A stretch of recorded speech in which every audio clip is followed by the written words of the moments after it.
The Sonic Amateur Game Expo has come and gone, and 257 new projects have been released to the public. Whether it's playing the games or watching streams, Sage is just amazing. Now we're gonna do things a little different today. Normally I would start with Sonic Fangames, but unfortunately I've had some tech issues that have led to the delay of that video. So, we're going to start off with another blue character, Mega Man. We've got 4 fan games and a framework to show off, so let's do that. By the way, if you like videos like my Sage coverage, don't forget to like and subscribe. And also check out Sunset City, the Sonic podcast that I'm part of. With that out of the way, let's begin. Sometimes you'll see a remake pop up at Sage. There's a few this time around. The one we're looking at is a Game Maker remake of the original Mega Man. It's pretty close to the source material, though it's only a 3-level demo. You can run, jump, and shoot your way through Bomb Man, Cut Man, and Elect Man stage to take out the bosses. The developer also included a slide, which doesn't let you slide under blocks. At least it works in boss fights. It's pretty accurate, though there were a few things that were off, and I don't mean being off on the ladder when moving to the next screen. I mean things like the Watcher attacking much sooner than usual, and Cutman getting stun-locked by the Buster. It's a solid attempt at a recreation of the original. Slide feels like the spin dash in Sonic 1. Like, it feels great to use, but it also feels wrong at the same time. I know for sure it would be really useful against the Yellow Devil. You can also unlock Gutsman stage when you beat the 3 levels, but it crashed very early on. Aside from that, a solid remake. I'm not too big into RPGs. I mean, look at this channel. Most of the videos are on platformers. Maybe Mega Man 15 will make it easier to get into. The first thing I noticed immediately is that title. Seriously, where's 12, 13, and 14? Anyway, the real thing I noticed is the numerous themes that come from the Game Boy Mega Man games. It even has a sweet remix of Mega Man 2's title theme. The story is that Dr. Wily is broken out of prison again and is plotting to destroy Dr. Light, Mega Man, Proto Man, and Bass. He sends his robots out to cause chaos around the city, and he is developing his quote-unquote strongest creation. He utilizes something called evil energy to make his current robots even stronger. This causes a distortion that merges many dimensions together. It currently seems like the same old setup with other Mega Man games, but this has added callbacks. A setup like this would be interesting enough of a story, but the typos and the strange dialogue really took me out of it. The gameplay takes a while to get into due to the amount of exposition at the beginning. From here, you navigate a 2D space, but it's really a bird's eye view with sprites from the NES game to give the illusion of the side view that's in classic Mega Man. As for the combat, it's your by-the-numbers RPG made in RPG Maker. Turn-based combat where you have standard attacks, techniques, and special attacks that are charged with the SP meter. I never got far enough for the techniques, but I'll explain why. You're given enough healing items to where you're never in real trouble. There will be points where you come across bosses. Sometimes they'll be scripted fights and other times they'll actually matter. You'll just need to look for the health bar above the HUD. Visually, this game's a mix of generic RPG Maker assets, sprites from the NES game, and official art. It all clashes, and it's not really appealing. The music is similar. A mishmash of Mega Man music and remixes with generic sound effects for attacks, and I'm just not into it. Back to the game. After you get through the Dr. Wily fight, you're introduced to Physis. This is the OC of the game, and his design is, well, it's a lot to take in. Turns out our new friend Physics is a little overpowered because I was able to counterattack more often, hit harder, and strike with more critical hits when compared to the rest of the cast. But an OC in a fan game? That's not the worst thing in the world. Lots of people do it. That's not going to be my breaking point. Here's where my breaking point is. I get to Cutman, and at this point, the game has told me that you can save at any time, which is great in case I get into a fight that I'm not too confident with. I figured if I was in trouble, I would use it, but everything up to this point had been really easy. What I was not expecting was to be blindsided by a game over thanks to this first dialogue option that I had. After that game over, I just threw in the towel. So yeah, this game is rough. No disrespect to the creator, but there are some serious pacing issues, many typos, and many other things that make it impossible to recommend. Sure, the loss of progress could have been prevented if I used the save feature, but I wasn't expecting to be done in by a dialogue choice. What an idiot I am for my inability to predict that.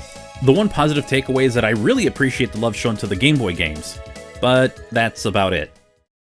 I want to take a break from fan games and show off this game engine.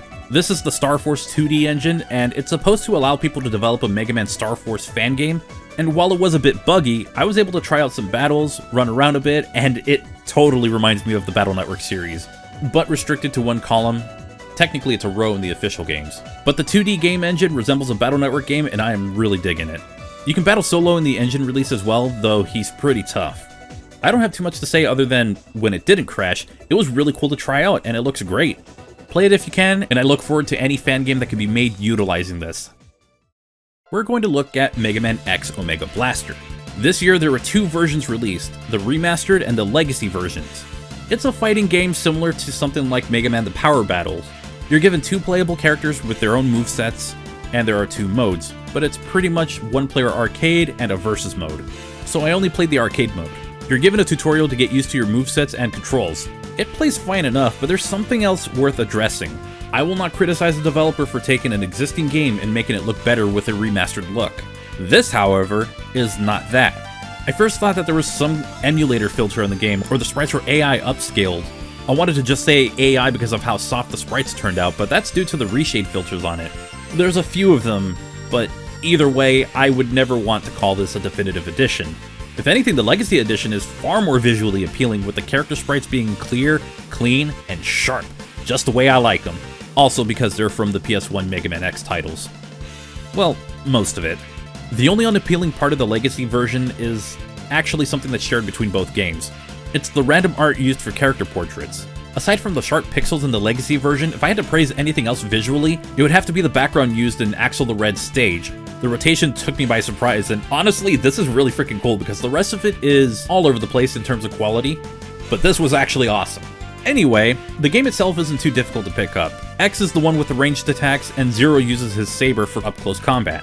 The bosses come from all over the franchise, so there's a bit of clashing when it comes to the PlayStation and Super Nintendo era sprites. Yeah, I didn't say from Mega Man X. I mean sprites from the entire series, because you can fight Tengu Man with a remake of his superior Sega Saturn theme. You can also fight characters from Mega Man X2, and it's all over the place. The game itself can be one of two things: pitifully exploitable or unbearably unfair, with no in-between. Some fights allowed me to fire off before we were even given the go-ahead, and then there were fights like the Nightmare Mother. I don't know if it was the awkward wall climb or what, but I don't think this one was play-tested much. With X, I either used my X-Buster or my Infinite Nova Strike that never wasted any kind of energy because I was just given an Infinite Nova Strike. This applies for both versions, by the way. And as Zero, I was just jump slashing constantly and hoped for the best. After a few tries with certain bosses, I threw in the towel. There doesn't seem to be any real strategy aside from exploiting something if possible. But if you're really curious, I say go for it, and if you want my personal opinion and what I've been saying throughout this whole section, go with the Legacy version. I just don't think the whole smeary, blurry look of the definitive edition with its emulator filter graphics, I just don't think it's very appealing.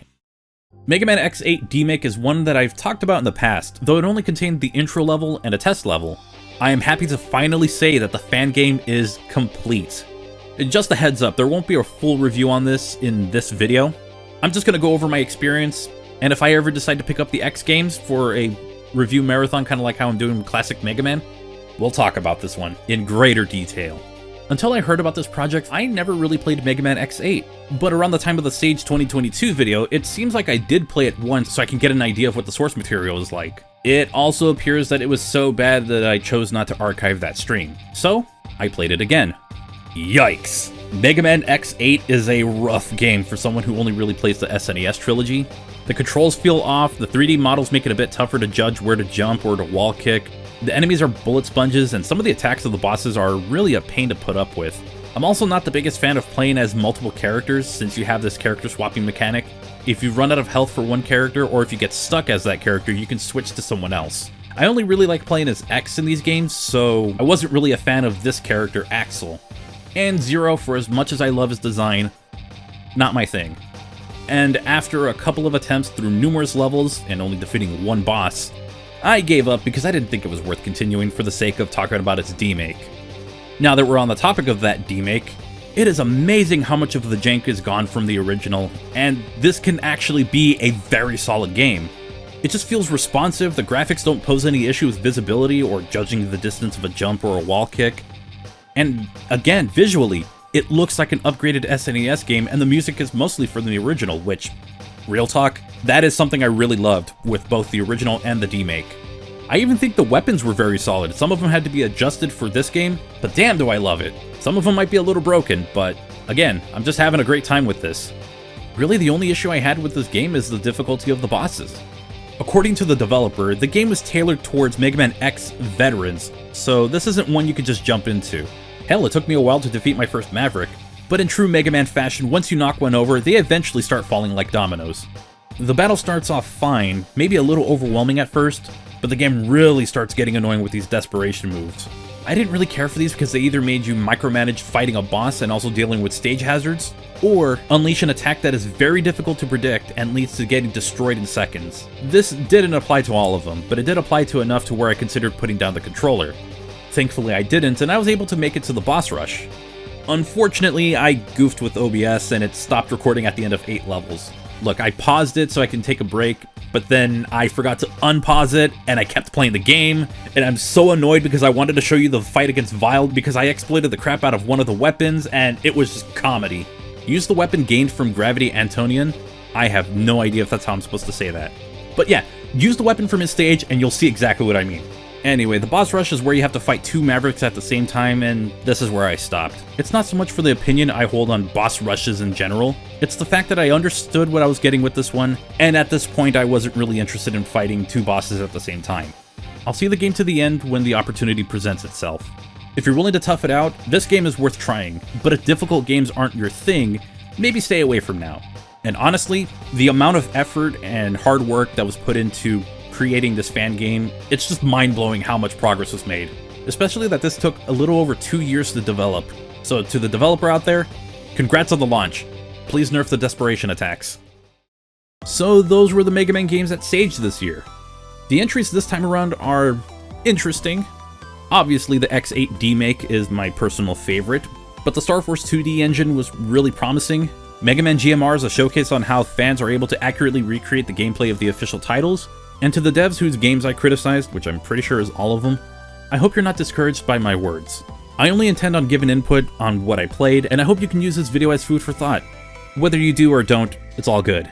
Keep on making games, and I wish you the best of luck on your projects. The next time we meet, we'll be checking out the Sonic Fangames, and then we'll go from there. And I think that'll just about do it. Hey everyone, thank you for your patience, and thank you so much for watching today's video. Which fan game was your favorite?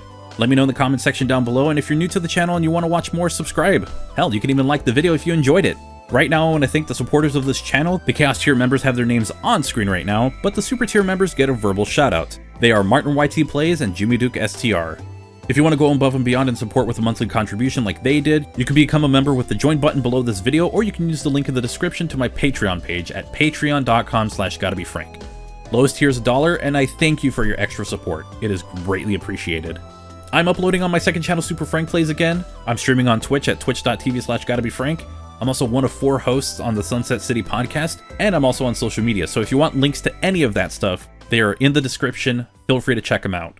And with that said, I hope you all have a wonderful and safe day, and I'll see you again in the next one. But until then, take care.